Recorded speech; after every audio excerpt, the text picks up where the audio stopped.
In today's video, I'm going to teach you how to schedule Teams meeting in Outlook. 5 minutes, let's get started by opening Outlook. You can use the web version or the desktop app, whichever you prefer. Make sure you're signed in to the correct account so the meeting lands on the right calendar.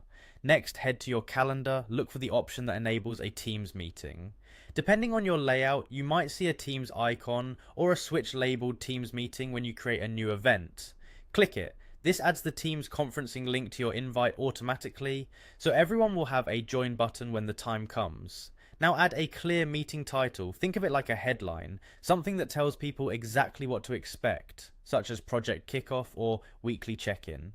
A good title helps recipients prioritize and keeps your calendar tidy. Add your attendees by typing a name or email address. Outlook will suggest people from your organization as you type. If you're inviting guests outside your company, enter their full email address. Double check spelling to avoid bounce backs and consider adding optional attendees separately so people know who's required. Choose the date and time. Pick a start and end time that fits your group. If your team spans different regions, confirm the time zone shown in the event matches your intent.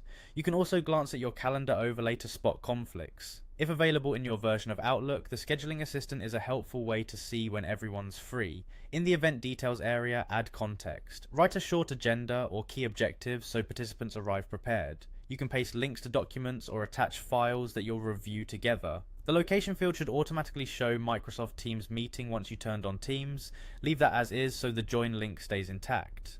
If you have any meeting norms like muting on entry or saving questions for the end, note them here. When everything looks good, click save or send depending on your interface. This action sends the calendar invitation to your attendees and places the event on your calendar with the Teams join link included. If Outlook prompts you with a confirmation dialog, simply click OK. That's it. Everyone will receive an invite with the join button, and you'll see the meeting in your calendar. Before the start time, you can always reopen the event to adjust details, add participants, or update the agenda. You're all set to run a smooth Teams meeting right from Outlook.